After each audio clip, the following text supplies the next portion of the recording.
See, now this is where it gets Gets what? Awkward? tricky. Now the pressure's on you. On me? On you. I'm just a guest. I forgot what we were talking about before, though. Well, you were talking upstairs. You said about the conflict in a relationship. You said, is that a good thing or a bad thing when there's not conflict? And you said that, you've talked to somebody before that said that not having conflict in a relationship is not necessarily healthy. But what I was saying is, like, the way that you have conflict can say a lot. Like, there's always going to be disagreements in a relationship, and there's always going to be, escalated feelings at some point or another, but it's like how you handle the fights. It's if you're able to communicate and you're able to talk about stuff without, like, getting it to a level to where it becomes unhealthy. Mm-hmm. What about being able to bring up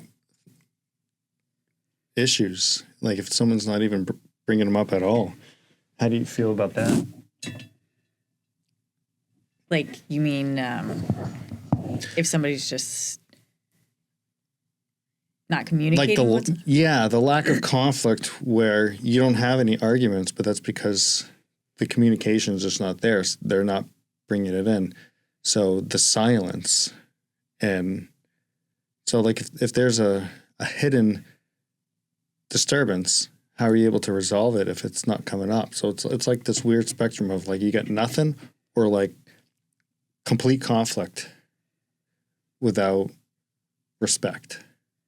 So somewhere in the middle ground, you need to have the communication and say, hey, you said this, it upset me, and I want to work through it, which is a healthy way to handle it. Or you're offended and upset, and you don't bring it up, and you come back as if nothing happened, and you just silently hold this resentment. Yeah. Well, I think that's kind of like what I was telling you about, the Four Horsemen and Gottman, where he talks about, like, the contempt part. A lot of times, if you're not able to communicate those things that are bothering you in a relationship, that's where the resentment starts to build up. And so I think if it's a long-standing relationship, like, then you have to kind of evaluate, like, how you guys have handled it in the past. But say it's a newer relationship, then you get to kind of start establishing those boundaries and those rules early on in a relationship. Mm-hmm. So I guess it's more like when it is in the relationship, but also, how the couple has handled conflict in past experiences. Because you can shut down sometimes, but I think as long as you're able to communicate, like, why, and not just leave your partner hanging, like, there's a difference between totally withdrawing and isolating, and there's a difference between telling your partner, like, hey, I need a little bit of time, and we can come back and we can revisit this. It's not running away. That's, like, giving yourself healthy space, where when you just totally shut down and just kind of sweep it under the rug and nothing ever gets resolved, and that's when you get into that conflictive pattern. Mm. Have you ever seen both sides of that spectrum? Meaning the isolating and the... Yeah, like overly confrontational versus not confrontational whatsoever. Oh, yeah. It's called the pursuer and withdrawer in a relationship. So there's, like, usually somebody that pursues more. And so that's more like kind of like the anxious attachment sometimes. And the withdrawers kind of can sometimes be the avoidant, And so a lot of times what happens is the pursuer, when they're pursuing and they're not getting whatever emotional needs they need from their partner, they're going to keep pursuing because you're not giving them what they need. But for people that are more avoidant, when they withdraw, for them, it becomes overwhelming when somebody keeps pursuing. And I think that kind of finding that balance can be difficult. But what happens is there's almost like what the withdrawer is kind of telling the pursuer in that moment is, like, your needs aren't important to me. But really, it has nothing to do with their needs not being important. It's that they're just shutting down. But the pursuer doesn't have, like, a time frame or a timeline, and they just think you're running away. And so they're going to keep trying to pursue, like, to get that hook in you, whatever it is, to get you back into the conversation and draw you back into whatever the conflict is. But I think not having that communication hurts a relationship more. Like, would you rather somebody to come to you and tell you when they're having an issue, or just like hold it in? Absolutely. Yeah. But I've been in this situation before where, I mean, I love communicating through conflict,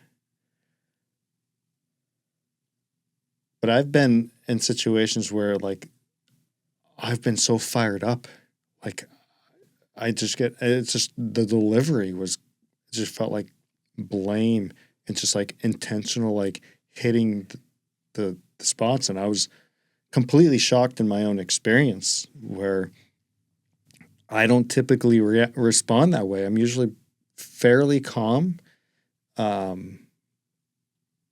But I felt it. I felt it in my body. I felt like the anger. And this was only within like a couple of weeks of being involved with this person.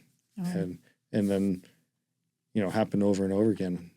So I've seen, that's one end of the spectrum where the conflict is like a constant issue. It was like little things blown out of big proportions, thrown at like as blame. But for only being a couple weeks in, I mean, that's not even healthy to have that level of conflict that early. Absolutely. Like you're still kind of in that blissful stage where everything looks wonderful. Yeah. Yeah. I mean, that was a telltale sign, but I was in shock with that experience. But. Well, I think that can kind of bring up to like getting into a relationship too fast, right? Is there that, what do they call it, breadcrumbing now, basically, where somebody is not emotionally available, but they're kind of keeping you as an option, not making you a priority. And so they give you a little, and it's kind of like, imagine like you're fishing or something, right? And you're like getting that trout in just slowly, right? Just to keep them on the line, right?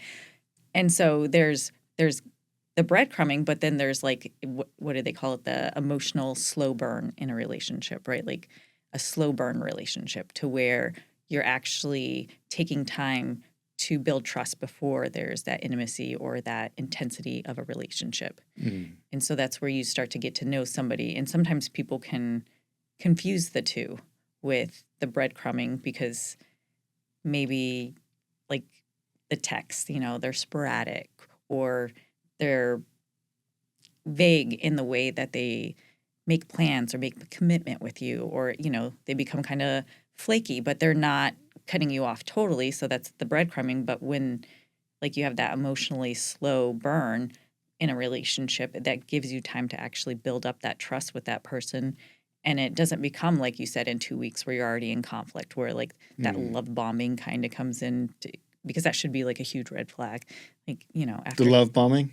Well, after 2 weeks, if you think you're in love with somebody, I mean, just my personal opinion, I think that's ridiculous. I mean, you don't even know somebody. They say most of the time it takes like 6 months to really get to know somebody because you got to see them angry. You got to see them sad. You got to see them.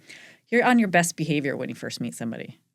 I don't think I've talked with you about my experience last year. Everything was a love bomb. For you? Yes.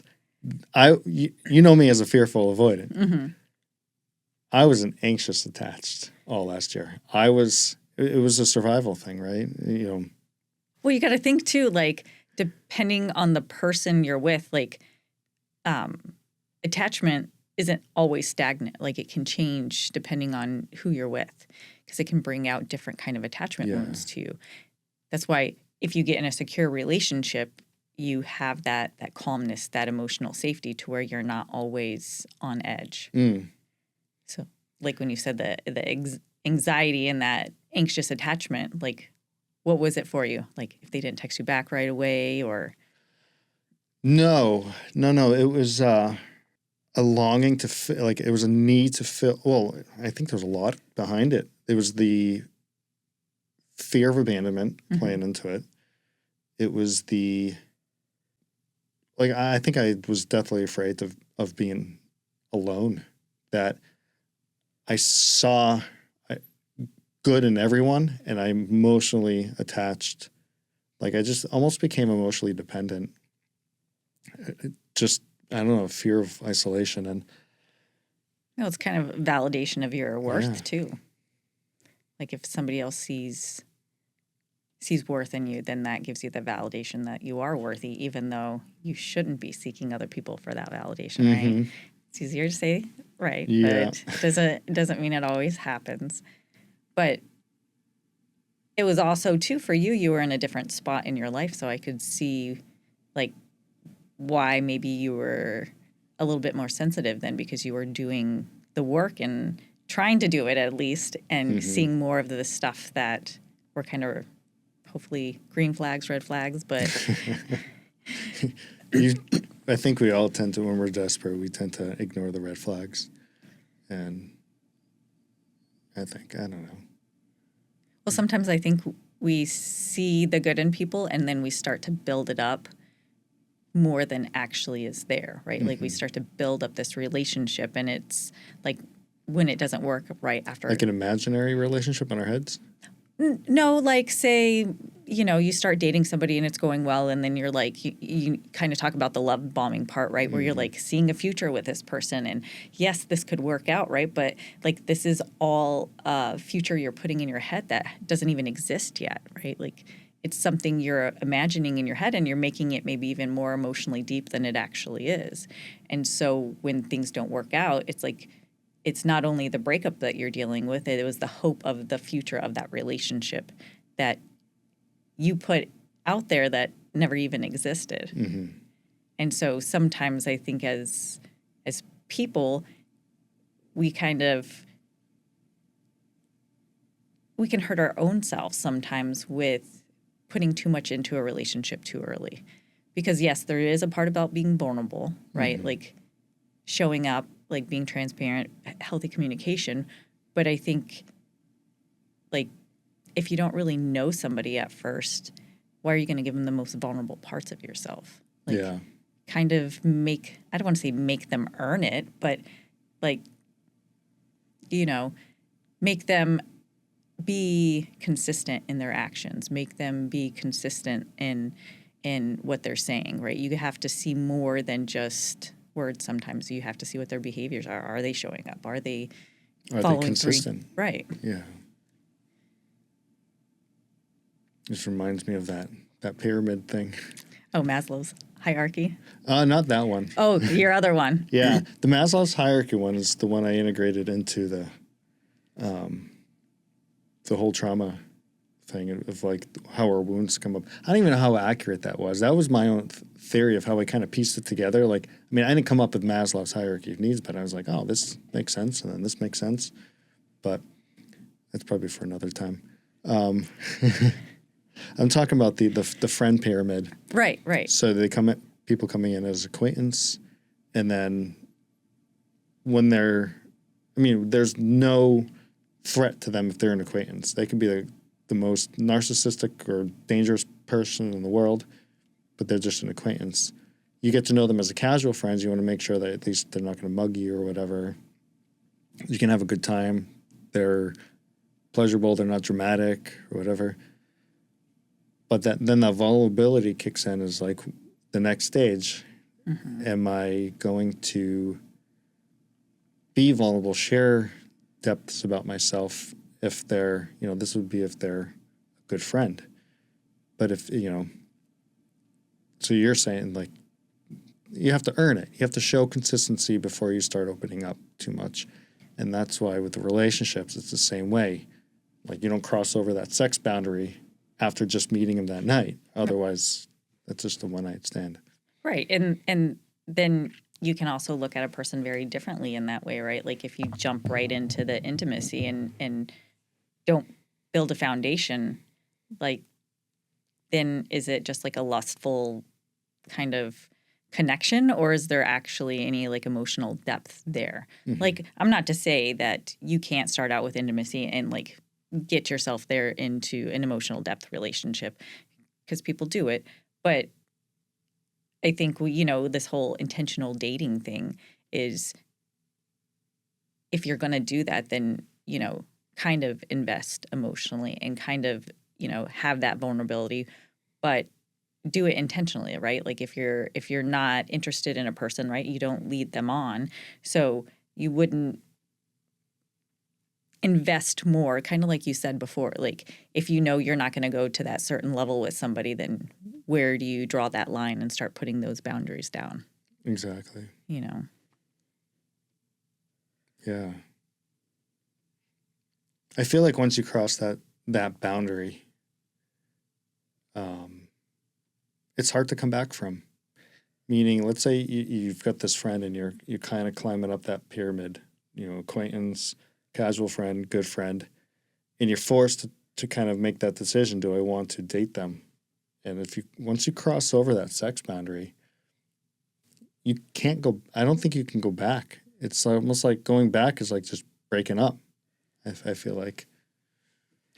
Yeah, well, because people get emotionally attached through intimacy, right? Like if you know you're going in as a one-night stand, you're not going to tell them your whole life story, right? Like, I've done that.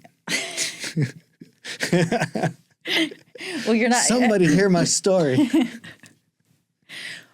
Okay, but like when you're looking for a healthy relationship, right? It has to be a little bit more than that. Yeah, I know nothing about healthy relationships. Well, I mean, obviously do, because you wouldn't be where you are now. I mean, yes, you may not be in like a healthy relationship, but you are more in a healthy relationship with yourself, right? It doesn't necessarily have to be with another person. Yeah. It could be healthy relationships with friends, setting your boundaries with them, like being authentic and true to yourself.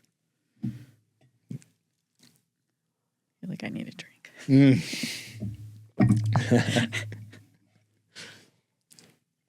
How are you feeling? Feel a little too forced? No, I think it's just getting used to it. Like, right. Yeah, we can toss this. Like, I think it'll eventually come natural. What I'm actually observing, like, you're more natural at it. Like, you're true podcast material. Well, because I do this every day for a living. Podcasting? No, not podcasting, but talking to people. Like, just, I mean, the lights and everything is different, but yeah, just talking to people. I wonder if naturally we're going to fall into this dynamic of, because you are professional, you know it, and I'm in this healing phase, are we going to naturally fall into this therapist-client conversation where I'm just publicizing my free therapy session? I was like, I don't need clinical hours. Just go watch his podcast. No. Well, but I think, too, you got to look at it like, yes, this is my background. You've also done a lot of research on it, right, as well. But sometimes everybody has a different perspective, like we talked about before, filters, right? Every filter is different. And while I don't think it's necessarily wrong that, after 2 weeks you fell in love with somebody, like how feasible is that to be, like, it's not sustaining. Right. Like that's the it's thing. Lust. Right. You're actually falling in love with the perception of you've created that person in your head and you're falling in love with that. Mm-hmm. Then once you get to know them, you realize there's a mismatch here. Yeah. That's I think where the failure happens. And then it can be disappointing. Yeah. But then in this day and age with online dating and all that stuff, like it's even become more shallow because it's all based upon appearance. And how do you slow it down? When you meet on the dating apps, how do you slow it down without offending? We can cut this out if we... No. So that's interesting. So one of the things I always say, like, at least when I was on a dating app, right, I don't like the back and forth, The like, texting? How was your day? How was my day? What's your favorite color? Like all that. I mean, it's small talk, right? And that can be very frustrating after a long time. Those little details, you worry about that after time. Right. Once you get to know them and realize you like this person, you want to know the deep, intimate, like the little things. But like I want to meet somebody, like if I'm interested in them, I want to meet them right away. Yes. And I don't mean like, oh, let's meet tonight. Like an I want introduction. right, like within the next week, like let's meet up because I want to see what your energy is like in person. Yeah. Because you can present one way and totally be a different way, or you could just, I don't know, like You can read it's the not fun when, mannerisms. well, and it's not fun like if you're a very introverted person and there's somebody that's like really extroverted or vice versa, or if you don't even really share, I think, morals and values and your core things that make you an individual, right? We're not talking about political stuff, but like just who makes you as a person, right? Like, is that something that is compatible with you, right? Yeah. Like, if you're putting this persona of I'm this like big gym buff person and I'm going to go to the gym all the time and that's what I'm looking for, or a girl that says, oh, I love to hike, like that's going to be in the expectation. And so can you meet that expectation of what they're putting out there? If you're like, no, I like to actually just walk around the block. I wasn't really being, I just wanted to attract the hikers. So it's kind of just finding, you're weeding through so many. I mean, they say anymore that more people are getting off of dating sites than staying on anymore. They call it out in the wild. Where can I find somebody out in the wild? I've never heard that before. Yeah. That's brilliant. But it's harder. Well, yes, because now with the adaptation of online dating, right? Like you can meet somebody in a totally different town that you have no connections with, you don't work with, you don't have the same hobbies, anything like that, to where before, and I think that's what's changed a lot with dating too, is that there's not that same accountability. Because if you're friends with my brother and I met you through that way, you're probably going to treat me a little bit different because there's already a pre-established relationship with somebody that's connected to me. Like you're not going to ghost me because then he's going to be like, hey, dude, why aren't you talking to her anymore? Yeah. But if you go online and you just block a phone number and just disappear, it happens. It happens all the time. And it's just because people can't hold themselves accountable because a lot of times they don't know how to have a healthy ending in a relationship. So they just hide because they don't want that conflict. And it doesn't even have to be conflict because I think if people can actually be adults about it and be like, hey, I just don't see us compatible. You're a nice person. Kind of let it go. But we can't do that. It becomes like pettiness to where it's like, oh my gosh, like I don't like them, so I'm just going to disappear and then let them wonder about themselves what's wrong. Yeah. I don't even want to get started on the ghosting. I have strong opinions on it. Well, I think I think it's a lot, again, accountability. Like, can you be accountable for, like, telling another human and another adult, like, having a difficult conversation. Like, it doesn't even matter how long you've been with them, whether it's a short period or not. I'm going to have to cut this out. If you're with someone for multiple years and then you just fucking disappear, that is the worst thing. I think it's traumatizing. Like, are you saying after you break up or just? Yeah. Oh, not even just that. Like that kind of ghosting is like ridiculous.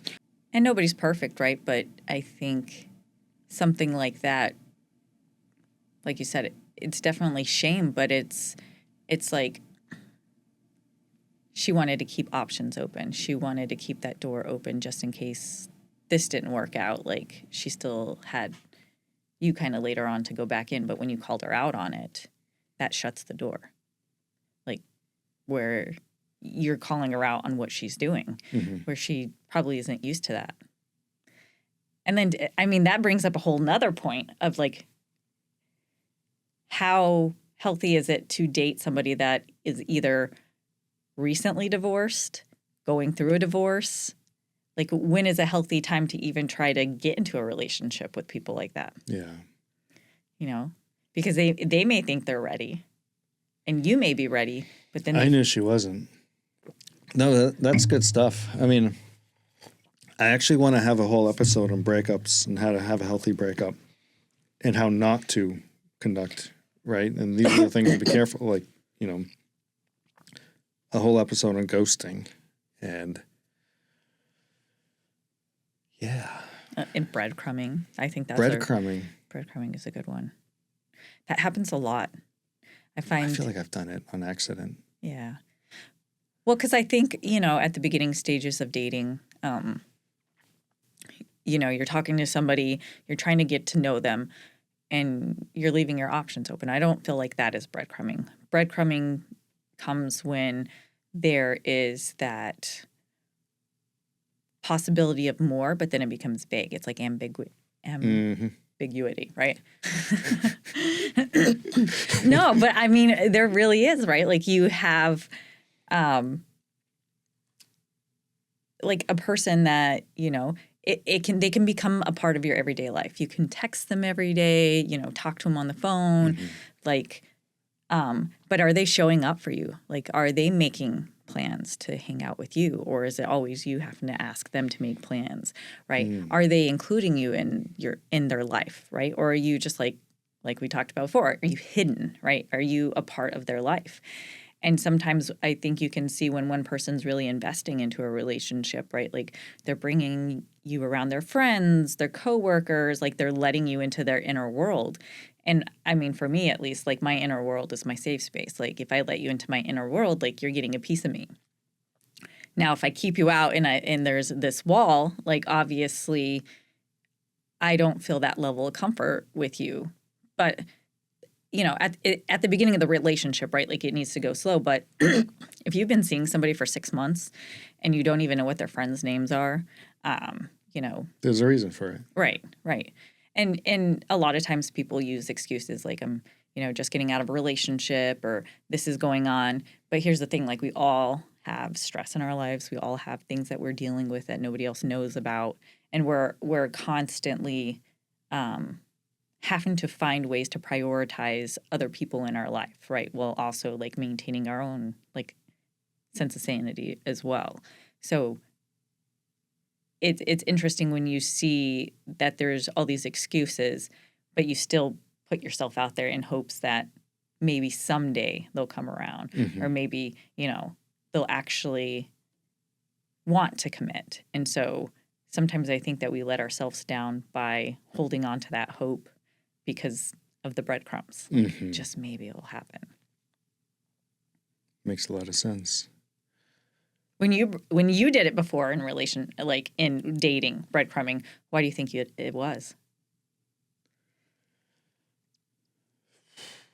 Well, first I'd have to figure out if I would define it as breadcrumbing. So, I think I've spoken to you about my analogy, the fear of abandonment and the fear of isolation. So people getting trapped in that zone in between.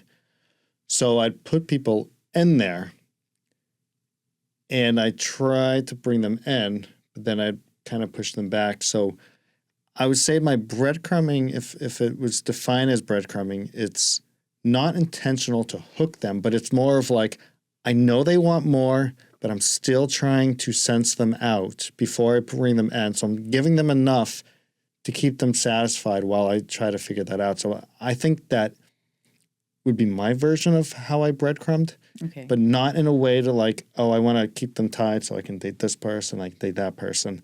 I think some people breadcrumb enough just so that they can figure out their own stuff.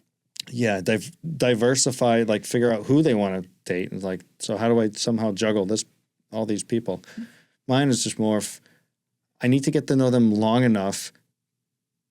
But there's been times in the past that people get upset that I don't make that pursuit. No offense. I don't know what you're talking about.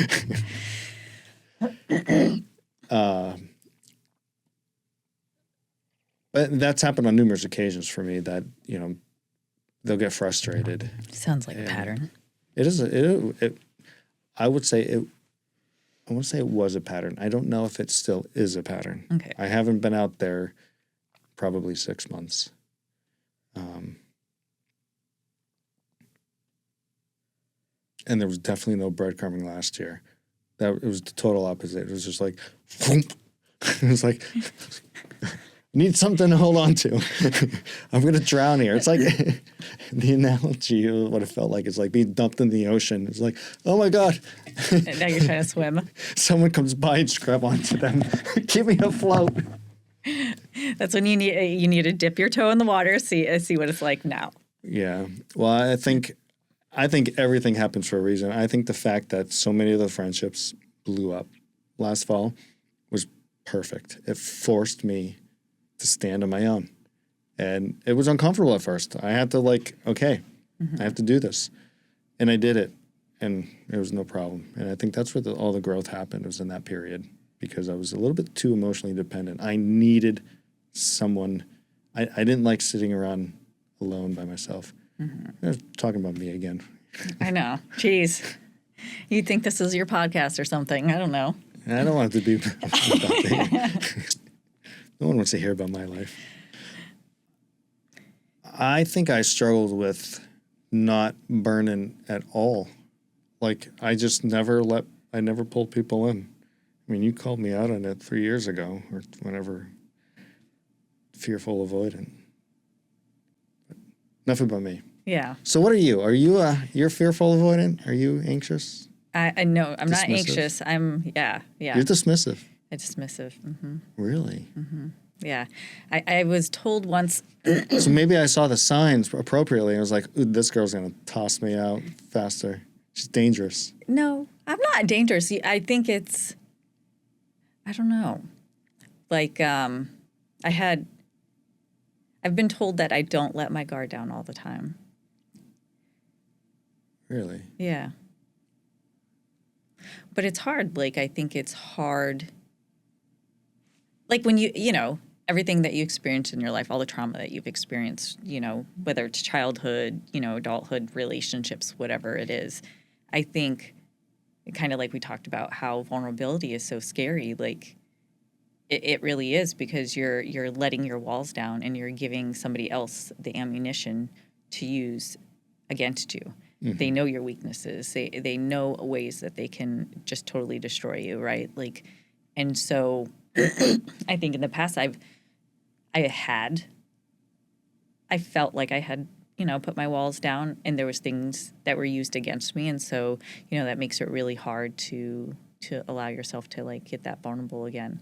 So I think that building that slow, that burn that they say, I think that helps.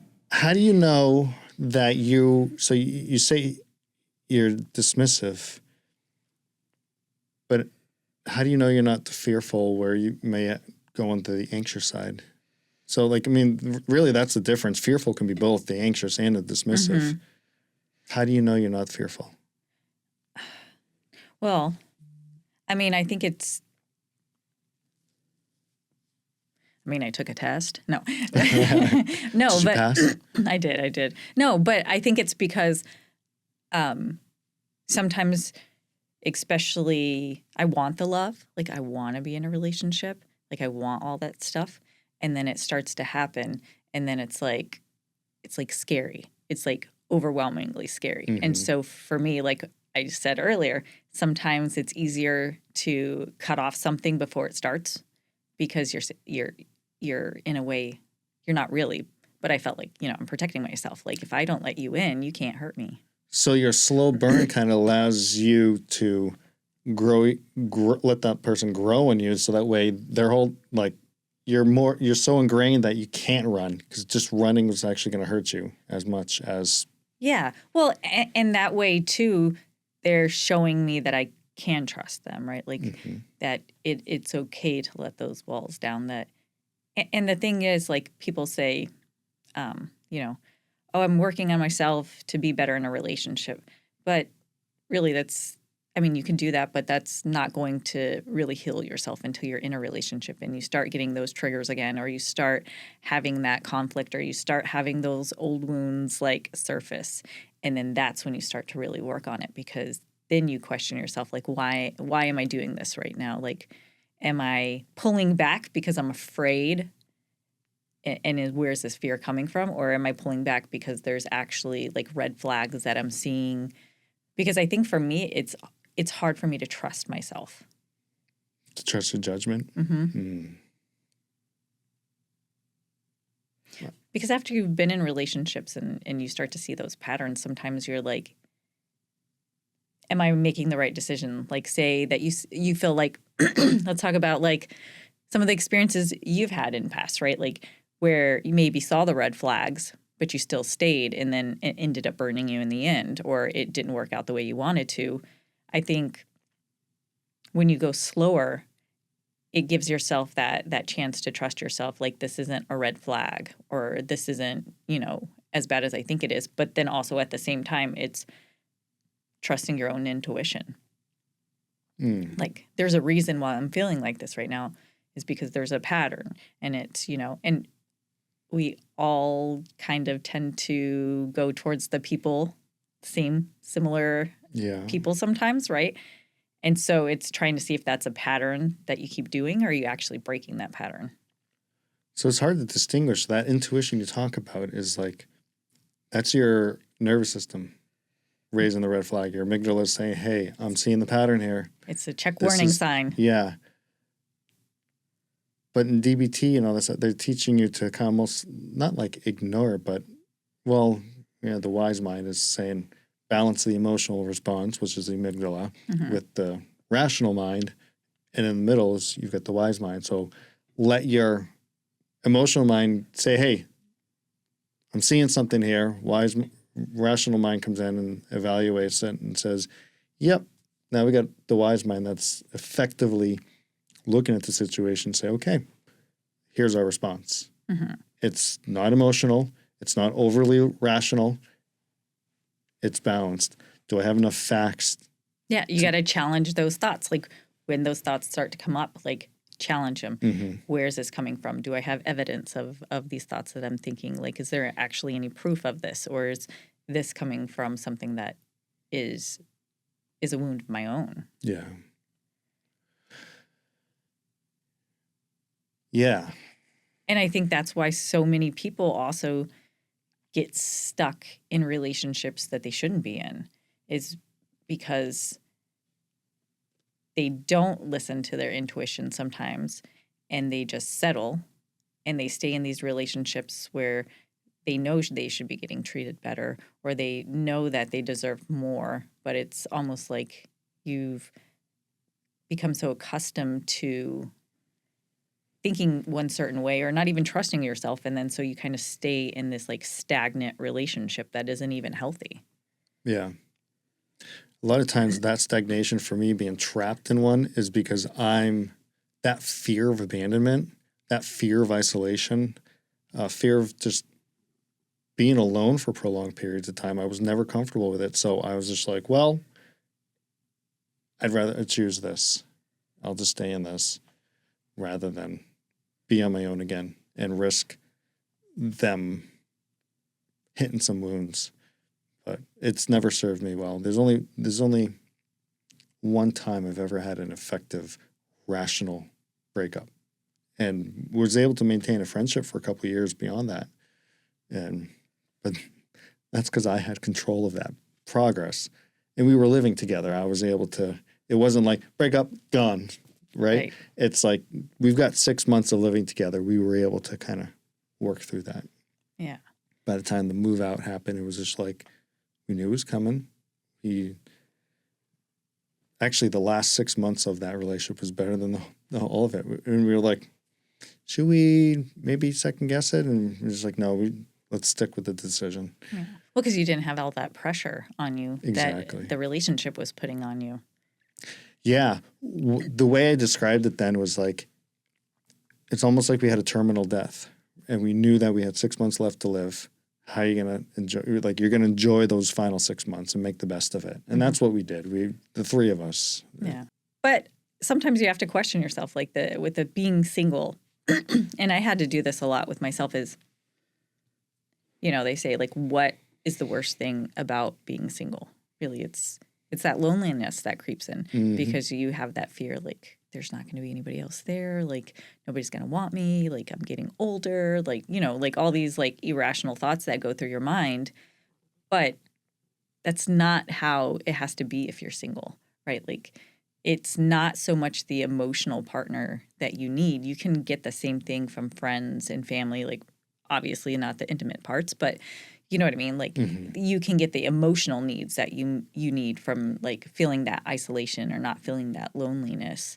And you can, do things, travel, go do different hobbies, have different friends that you do different stuff with. Like it kind of frees you up a little bit, but then it also gives you a chance to kind of discover yourself, because in so many relationships, people lose themselves. They become a wife, a husband, a girlfriend, mom, dad, right? But they don't know who they are at their core anymore. I've never experienced that. Never. Yeah. I did. Oh, yeah. Yeah. Really? Yeah. I had no idea who I was. No. Interesting. What's it feel like? Do you comfortable talking about that? Oh, yeah. I don't mind. Okay. No, I think I told you before, like I was told that I was boring. But, I was in grad school, had a 4-month-old and a 3-year-old, and working and doing my internships and all that. And so it's like, how can you be like really exciting when you're going through that stage of life?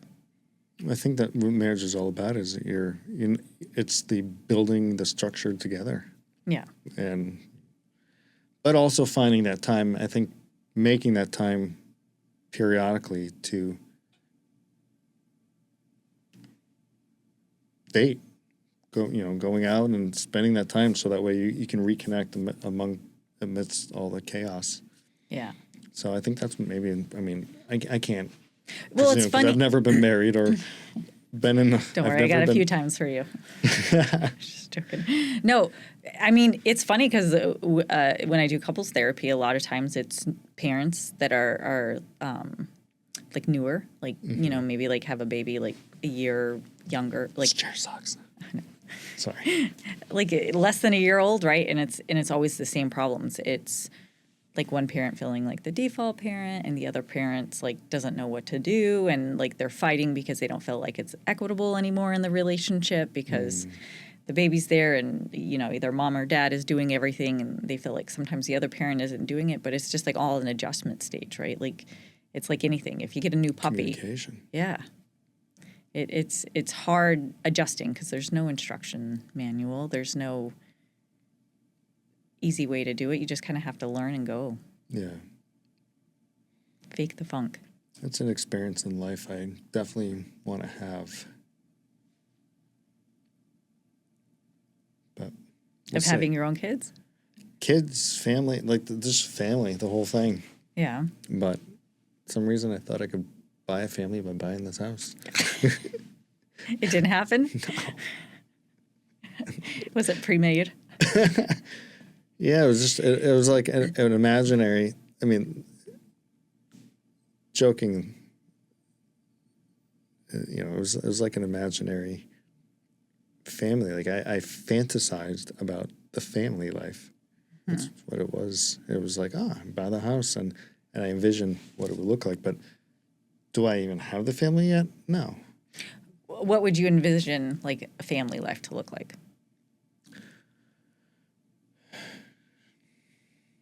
Unfortunately, it's ironic. My own childhood. I took my own childhood and tried to recreate it. Even though as dysfunctional as it was, it wasn't like it was pre-divorce. It was all that. The early stages when I actually had a relationship with my father, when I looked up to my father, there was a weird, sorry to talk, use me an example, but so I bought this house. I was still, the person I was still the person I was prior. When my ex and her daughter finally moved up here, something changed in me. I built the shed out back. I spent more time outdoors taking care of the house. So it was almost like I kicked into dad mode. And I kicked into my dad mode. So when I was a kid, I built a shed with my father. And so I spent all my time outdoors and she spent all of her time indoors. And it became more of an obsession. That's where, yeah. I don't even know if it was avoidance. This is not podcast material. I'm just rambling now. Mm-hmm. But yeah. How do we get to that subject? I don't know. Sometimes I don't know how I end up somewhere. Well, because you were talking about family life and all the expectations you had for Oh, it. yeah. Yeah. I had way too many. I was recreating my childhood and not adapting to the time. So this house was built in 87. The house I grew up in was built in 87. So the woodwork reminded me. The finished basement reminded me of my childhood. So, I mean, it's decorated like it was in my childhood. Not this room. Like that room is like, That's your childhood. Yeah. That's my teen years in that room. I don't know what this one is. Treehouse. From the canopy.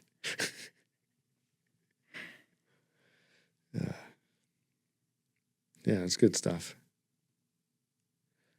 I feel like there was a good subject. It was like a thread that I was like, oh, we can go on this. That's a downfall to being unscripted. I know. But it's a warm-up session. You're thinking of stuff and it's going 500 different directions. Yeah, because I'm trying not to be my typical self where sometimes I jump in, interrupt, and then talk about me. It's like I'm trying to work on that active listening. Right. But I think it's also, people... Then I get distracted because I'm like, oh my gosh, you sound so like podcast material. And I'm like, damn, this is intimidating. I sound like podcast material. Yeah, like you sound like a legit interviewee. I guess that's a good thing. I wonder if they, when they do these, Jay Shetty and all them, when they do their podcasts, if there's a bunch of shit cut out in between where they're just having these probably off-topic conversations, and then once they finally kick into gear. Yeah. Well, some of them are very just off the cuff. True. Mm-hmm. I don't ever watch Joe Rogan. I think I may have seen. I think Sean Ryan is too. He's kind of off the cuff. Wonder what it would be like when we actually talk about on-topic stuff. When we're okay, we're talking trauma, the origins of trauma. Here's a clinical perspective, rather than for dry red eyes. This is what you do. No, but that's what I was talking to you about before is you're very analytical. And so your spreadsheet Excel sheets and diagrams and all. I was about to say diagrams, everything. You do this and you'll get point A, B, and then C, and you should be there, right? But everything's logical. But that's not life. So, cut the analytical side of me. I had this flow chart. I'm like, a couple of different outcomes. If it goes this way, do this. And this way, and there was this so I had two letters. I had a red letter. That I showed you the handwriting stuff. Oh, yeah. And the wax seal. Uh-huh. So I had one that was sealed with the red wax, and I had one sealed with the black wax.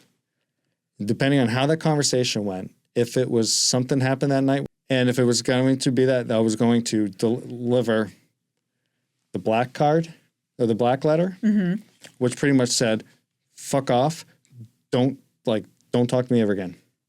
The red letter was, I love you, but you need to go through a phase after a divorce.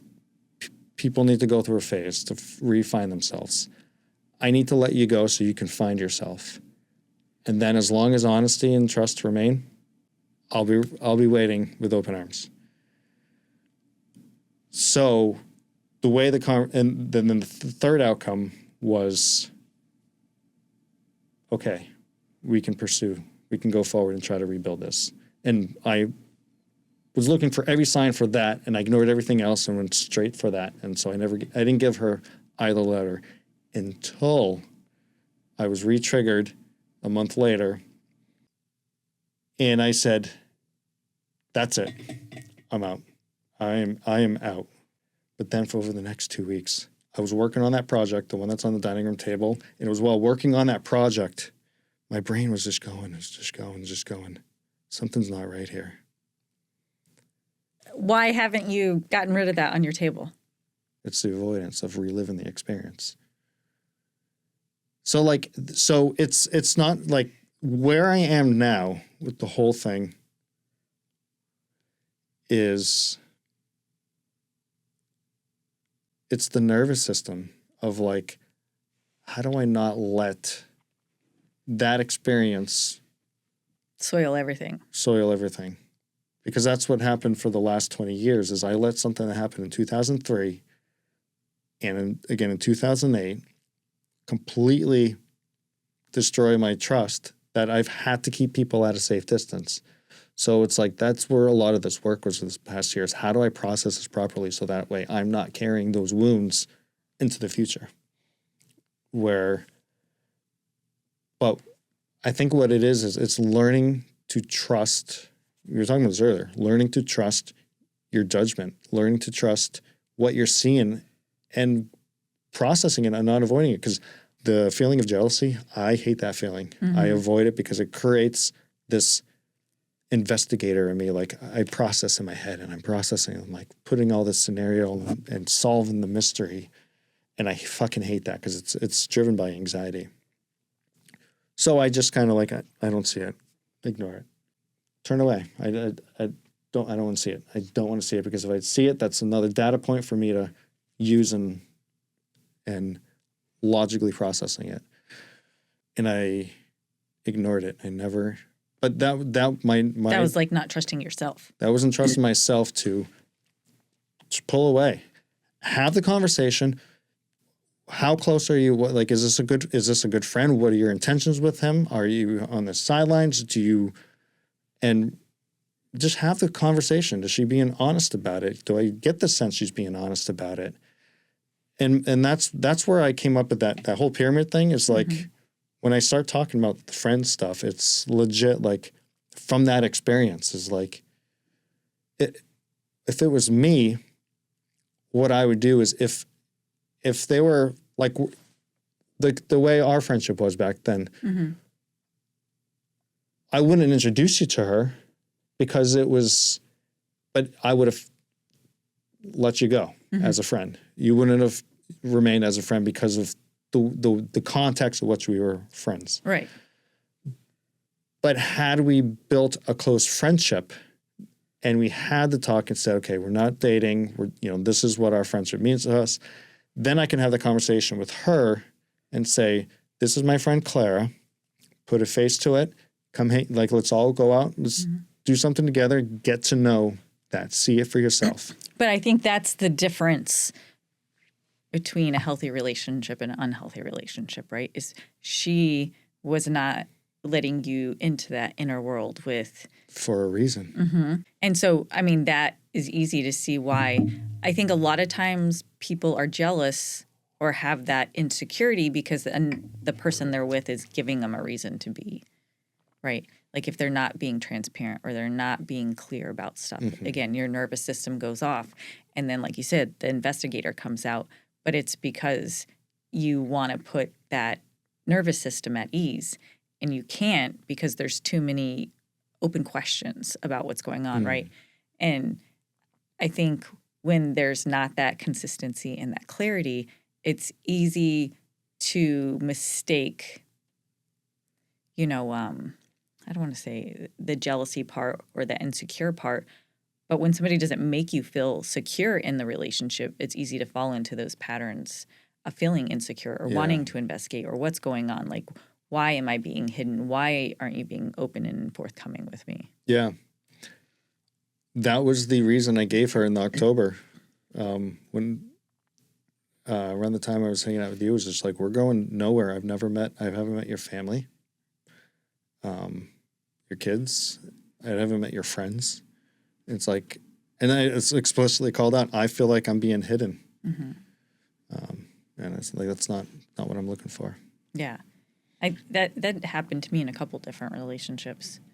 You want to talk about it? After my divorce, yeah. There was one, I think dated off and on for like a year and a half, and then When did you get divorced? in 2019. Oh, okay. Yeah, it's been a little bit. But I dated him and finally let him meet my daughter because it was on and off, like a couple times, but it was more from his side. But then he was also an avoidant. And so, like, never met his family, never met any of his friends, like, nothing like that. And then finally, he had left his watch or something at my house, and my daughter was home. And he's like, oh, I have to get my watch because I'm going up to Maine for a wedding. And I was like, okay, but my daughter's home. And he's like, oh, that's okay. I'll meet her. Like, first time meeting my daughter. He met her. A week later, he broke up with me. And he told me that he wanted a family of his own. He didn't want to raise somebody else's family. Yeah. So, but again, like, I should have known ahead of time, like, being hidden, not having that transparency. And then again, like, was seeing somebody who was kind of going through that divorce thing. Is it still recording? Yeah, I just wanted to double check. Oh. Sorry. And the same thing, hidden, you know, like, and of course they use different reasons, like they're going through their own stuff, blah, blah, blah, right? But still having that sense of being hidden, like I'm a secret, or like there's a reason why they're doing that. I mean, sets your nervous system off. And I think insecurity's coming out. Yeah. But then 9 times out of 10, it's like your intuition almost tells you, like, yeah, you should have known from the beginning because you find something out later on. When you go back later and the emotions aren't there driving. Right. Yeah. But when you're in the moment, it's really hard to look past some of that stuff. Yeah. It's wild. I feel like if people... Yeah, it's me living in a fantasy world, but if people just lived compassionately, thinking about the impacts of the other person, I don't know, I feel like we wouldn't have all these struggles we have, like, and we wouldn't traumatize each other. It's like, I mean, I definitely want to get in this episode of a healthy breakup, but like, I feel like every breakup, depending on what occurred during the relationship, can be a healthy split. It doesn't have to be animosity. It doesn't have to be ghosting. I feel like there's a recipe for a healthy relationship. It takes two sides. Well, it takes two healthy people too, right? True. Like, to have a good breakup and it to be amicable, like, there can't have been, like, lies in the relationship. It can't be deceit. Like, all those things, sometimes when you break up in a relationship, it's all negative things because that become of it. And so it's really hard when you end it. You're not usually ending it for positive reasons. Like, yes, sometimes you can be honest and be like, we're just not compatible, but I think you're a great person and let's go our separate ways. But a lot of times people aren't like that. It's something that... It's an ego. It's a break, yeah. But the break is what I think hurts people. So because I was so afraid of it, I remember telling Wendy, the one I was with for 7 years, the one with the daughter, that you can step back. Once somebody says, listen, I think the relationship is over, you start pulling back certain elements. You phase out rather than gone. And it takes discipline. I think that's why it was healthy with Wendy, is because we had that 6 months. Those 6 months. Well, you didn't have a choice. Yeah, and actually, I find that a lot of, like, divorcees sometimes can have really healthy splits because they got a co-parent, and so they're forced to make those healthy decisions during that phasing out period. But it's not like you get a fight, you kick them out, and now you're pissed at each other and angry. But I feel like even just with dating, it's like you can... Let's take a scenario. Like, if I was ending a relationship, I should go to that person and say, listen, something's missing. You know, hopefully I would have communicated some of the discomfort and the issues during the relationship. And then once it got to the point where I don't think I could do this anymore, starting off having the conversation of